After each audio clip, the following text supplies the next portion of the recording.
Chegamos na primeira igreja, a igreja de Éfeso. Eu gostaria de compartilhar algumas coisas com vocês, muito importante. Essa igreja, ela significa, o nome dela, Éfeso, significa permitida ou desejável. Então foi a pesquisa que eu fiz sobre isso, então vou compartilhar algumas coisas sobre essa pesquisa com vocês, ok?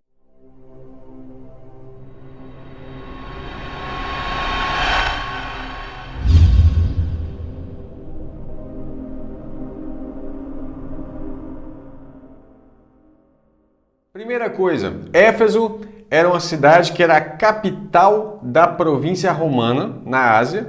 Era famosa porque nela tinha o templo de Diana. Diana era a deusa equivalente para a deusa grega Ártemis. A deusa grega Ártemis estava conectada com a vida selvagem, com a caça. Mais tarde ela foi associada com a lua e com a magia. E você vai ver isso aqui, que ela é chamada de deusa dos Efésios. A Ártemis, que é a Diana, deusa dos Efésios, está em Atos 19, verso 24, 27, 28, 34 e 35. Tá? Essa cidade era a guardiã da imagem de Diana. E ali aconteceu um problema maravilhoso. Chega o apóstolo Paulo pregando a palavra de Deus e isso vai trazer um caos na religião da cidade. Era um grande centro comercial, né? E era foco do ocultismo. O que é isso? Artes mágicas. Você vai ver isso em Atos 19, no verso 19. O que acontece? Vamos para o texto bíblico. O texto diz o seguinte: a primeira coisa que nós vamos observar, há um padrão em todas essas cartas. Cristo Jesus ele escreve sempre usando esse padrão. O perfil é sempre o mesmo. Então, primeiro ele explica qual a igreja que ele está se relacionando. Então, eu falo, escreve ao anjo da igreja de Éfeso.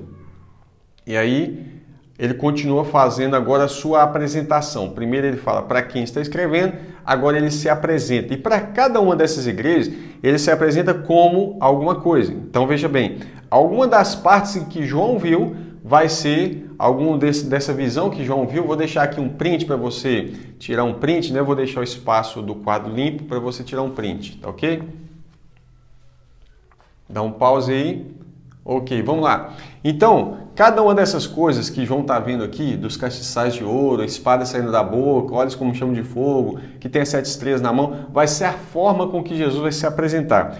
Então, fala assim, isso diz aquele que tem à sua destra as 7 estrelas. Olha, então ele está se apresentando para Éfeso como aquele que tem as 7 estrelas, ou seja, é eu que mando, né? É eu que domino, eu que governo os bispos das 7 igrejas. Então ele está falando, eu sou aquele que tem as 7 estrelas e que anda no meio dos 7 castiçais. Ele não está imóvel, ele está andando. Ele está dizendo o seguinte, eu estou passeando pelas igrejas, eu estou fazendo o papel de bispo, supervisor, aquele que anda e que observa os atos de cada uma das igrejas, e ele não observa só a igreja como um plano geral, ele também observa os indivíduos, e isso ele deixa bem claro nessa carta aqui.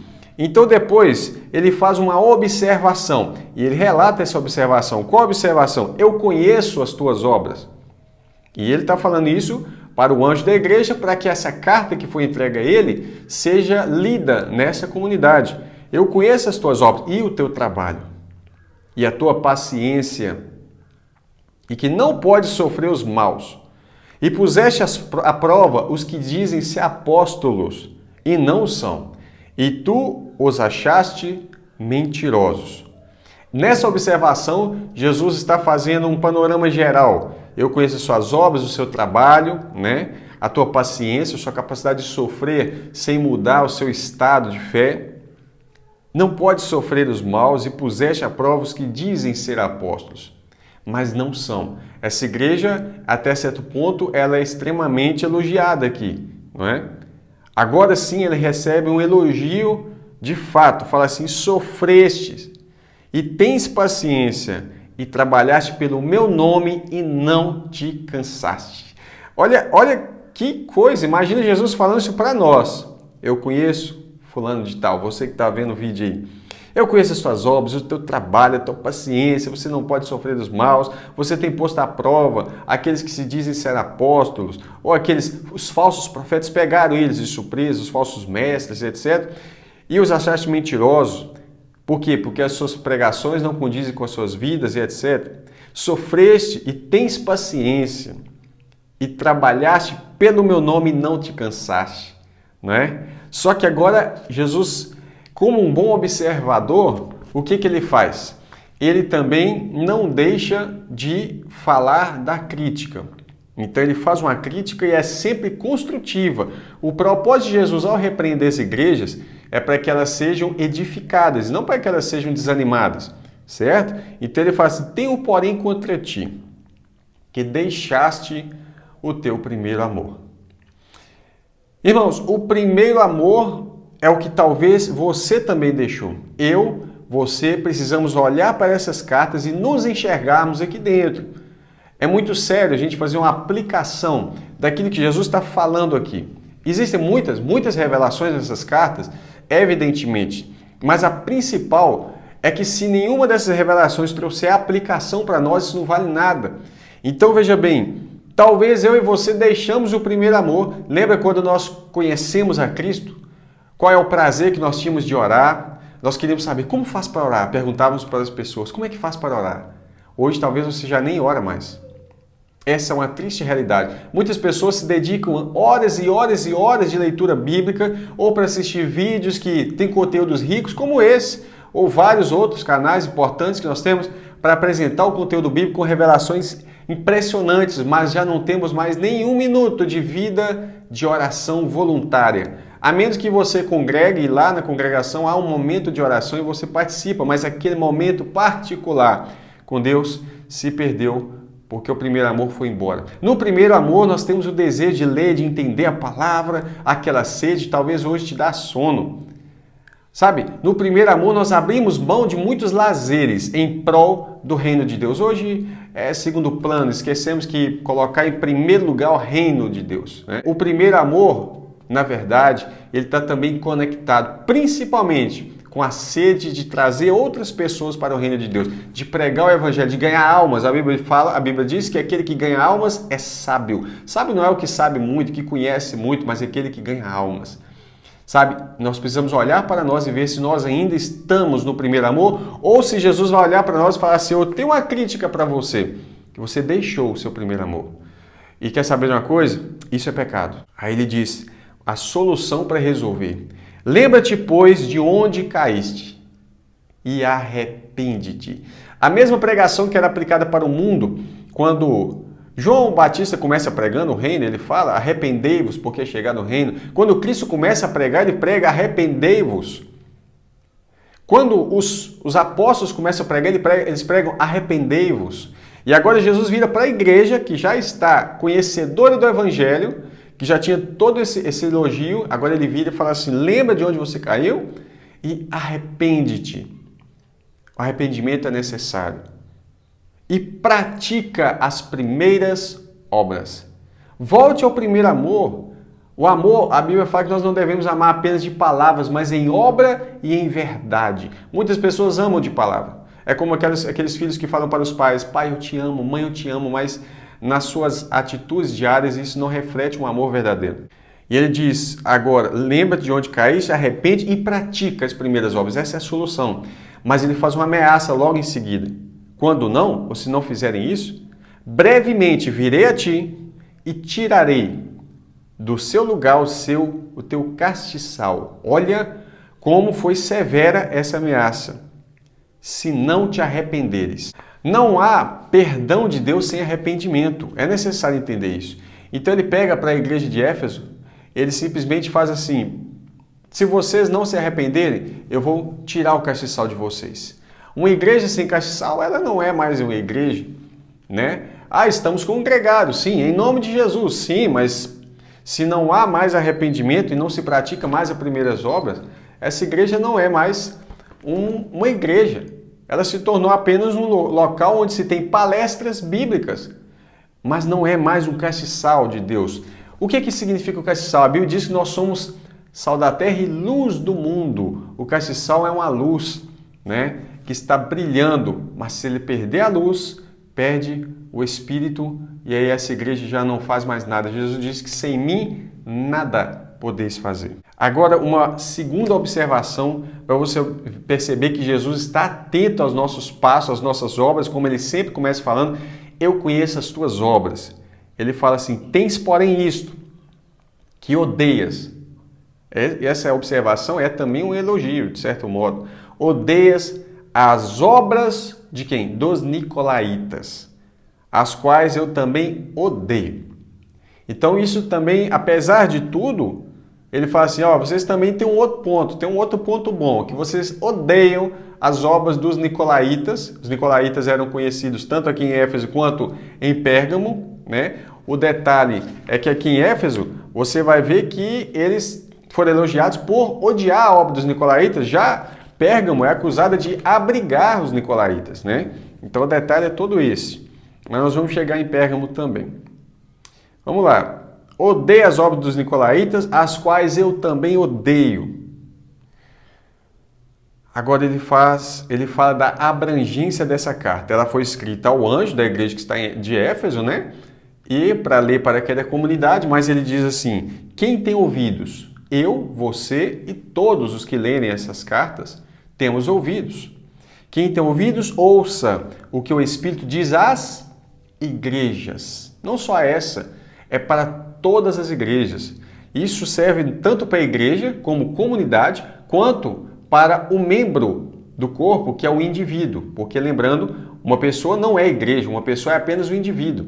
Quando essa pessoa está congregada, essa congregação se forma uma igreja. Então, ouça o que o Espírito diz às igrejas, ele está observando tudo que acontece ali, né? Agora ele faz uma promessa. Veja a promessa. Ao que vencer, dar-lhe-ei de comer da árvore da vida, que está no meio do paraíso de Deus.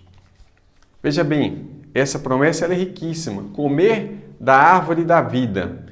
Você lembra que a árvore da vida está ligada com a árvore do bem e do mal, né? Lá no Jardim do Éden. Então você tem lá a árvore da vida, é aquela do bem, que se o homem comesse, iria viver para sempre. Então, só que agora essa árvore da vida ela está onde? Ela estava no Jardim do Éden, ela é uma figura que representa Cristo, porque Cristo é a ressurreição e a vida, não é? Então isso fala do poder que Jesus vai dar para a igreja. Eu me lembro agora de um texto que está em João, em uma das cartas de João, né?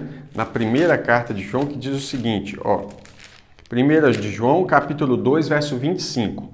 E esta é a promessa que ele nos fez. Eu amo esse texto. Olha que promessa. E esta é a promessa que ele nos fez. A vida eterna. O comer da árvore da vida é isso. É a vida eterna. E quando fala da árvore da vida, nós precisamos lembrar da onde que está essa árvore da vida. Ele falou que ela está no paraíso de Deus. Mas aonde que isso está conectado? Apocalipse capítulo 22 diz assim, mostrou-me o rio puro da água da vida, para alimentar a árvore da vida, porque uma árvore, ela bebe, né, bebe água. Mas isso é uma conexão espiritual. Mostrou-me o rio puro da água da vida, claro como um cristal, que procedia da onde? Do trono de Deus e do Cordeiro. No meio da sua praça, da praça de quê? Da cidade santa, da Nova Jerusalém que desce do céu. No meio da praça dessa cidade, e de um e de outro lado do rio, estava a árvore da vida, que produz 12 frutos, é uma conexão clara com o número das tribos que foram descritas aqui anteriormente, no capítulo 21, dando o seu fruto de mês em mês, e também os 12 frutos estão conectados com os meses, né?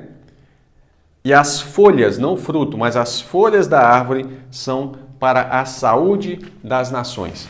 Então isso tudo é muito rico, essa promessa que ele está falando está relacionada com a vida eterna. Eu queria falar um pouco sobre uma pesquisa que eu fiz sobre os nicolaítas, tá ok? Primeiro, é uma seita herética que encorajava a idolatria e o pecado sexual, a imoralidade. Isso, a grande parte das igrejas sofriam com isso naquela época. E se você acha que o mundo hoje está pervertido, pode ter certeza, o mundo antes também estava pervertido, ok? A etimologia da palavra nicolaíta significa o seguinte, Nico significa conquistar, em grego, e laíta significa pessoas ou povo. Logo, a palavra significa conquistador de pessoas ou conquistador das pessoas. Mas nicolaíta geralmente é o termo aplicado para os seguidores de um herético Nicolau, que aí vai significar vitorioso sobre as pessoas, tá? E isso vem do termo grego Nike, né? Tem até uma marca Nike que significa vitória, ou vitória das pessoas. Então, esse termo poderia significar o Nicolaus, né? Vitorioso sobre as pessoas ou vitória das pessoas, que ambos é ruim no contexto em que do Evangelho. Existe uma outra alternativa também sobre Nical, que significa conquistar, laíta, derivação de laicos, que vem de Laos. Laos significa os leigos, o povo, a massa, né? E aí a palavra Laodiceia está ligada com essa palavra Laos também. Um pouco sobre a história dos nicolaítas. A menção mais antiga que se tem no Novo Testamento é Apocalipse, né? Capítulo 2, que é esse que nós temos aqui. Os nicolaítas eram conhecidos na cidade de Éfeso e de Pérgamo, como eu falei. Em Éfeso, a igreja de Éfeso recebe um elogio por odiar os nicolaítas, as suas obras, mas a cidade de Pérgamo, a igreja de Pérgamo, ela recebe uma repreensão por acolher os nicolaítas, né? Abrigar eles ali. Então, essa é a fonte mais segura que nós temos sobre isso. Vários pais da igreja, o que são isso? Os pais apostólicos, depois os pais apologetas, são os primeiros bispos que começaram a escrever coisas sobre o que estava acontecendo na igreja naqueles instantes. Então, geralmente, eu procuro fazer uma pesquisa sobre o que ocorreu durante a história da igreja, como que eles entendiam essas coisas. Vários chamados pais da igreja, incluindo, por exemplo, Irineu de Leão, tá? Epifânio de Salames, Teodoreto, eles vão mencionar esse grupo. Irineu vai falar sobre o seguinte, ele fala, mas não acrescenta muito, ele fala assim, que os nicolaítas, levam vidas de indulgências ilimitadas. Já Hipólito de Roma diz que o diácono, e essa versão é uma versão que eu acho muito difícil de ser real, mas ele diz que o diácono Nicolau, dos sete diáconos, né, de Atos 6, verso 1, era o autor da heresia e líder dessa seita. Então, o Nicolau lá foi exatamente o 7º diácono a ser eleito. O primeiro deles é Estevão, né? Homem cheio do Espírito Santo, e todos eles eram homens capacitados naquele instante, mas a ideia que se tem é que ele, embora fosse um homem capaz, ele mais tarde, o que ocorreu com ele? Ele acabou se desviando, como vários dos obreiros, por exemplo, que andaram com Paulo, e Paulo fala, fulano me abandonou amando o presente século. Então, esses homens se tornaram, eles não pararam de anunciar o evangelho, mas anunciaram como seita. Porém, eu acho muito difícil ser o Nicolau, né? Embora não é impossível, mas quem cita isso claramente é Hipólito de Roma. Vitorino de Petot, deve ser, né? Porque parece francês, Petal, com 2 T. Deve ser Vitorino de Petot, ou Vitorinos. Diz que eles comiam oferendas dos ídolos. Uma coisa que Paulo diz para não praticar lá em Corinto, porque vai ferir a consciência dos seus irmãos, sabendo que o ídolo nada é, né? Mas eles ainda assim insistiam. E Paulo fala em Romanos que se você entristece o seu irmão por causa da comida, você não tem amor. Então, se você não tem amor, você está destruindo o seu irmão, né? Então, Beda afirma que Nicolau permitiu que muitos homens se casassem com sua esposa. Veja bem, Eusébio de Cesareia, né, diz que a seita teve vida curta, foi rápido. Tomás de Aquino, que foi bem mais recente, né, era da opinião de que Nicolau incentivava ou a poligamia ou que os homens tivessem esposas em comum. Contudo, a ideia que se tem é que os nicolaítas, eles tinham essa prática tanto da idolatria, de comer sacrifícios, essas coisas, como imoralidade sexual. Esse Nicolau de Atos 6, verso 5, é um nativo de Antioquia, vai falar que ele é um prosélito de Antioquia, que estava ali no meio e foi selecionado como um dos diáconos, né? Proselitista. é um gentio que tinha se convertido, se tornado judeu antes de se converter à fé em Cristo. Depois de prosélitos, se converteu ao cristianismo. A igreja ainda estava confinada em Jerusalém nessa época, né? Ele foi escolhido pelo conjunto dos discípulos para ser um dos primeiros dentre os 7 diáconos, é o 7º da lista, foi ordenado pelos apóstolos, que puseram as mãos, e os nicolaítas, pelo menos até o tempo de Irineu de Leão, alegavam que ele era o fundador da seita. Então, sobre os nicolaítas, tem essas informações. Sei que são informações, para alguns podem ser preciosas e para outros podem ser cansativas.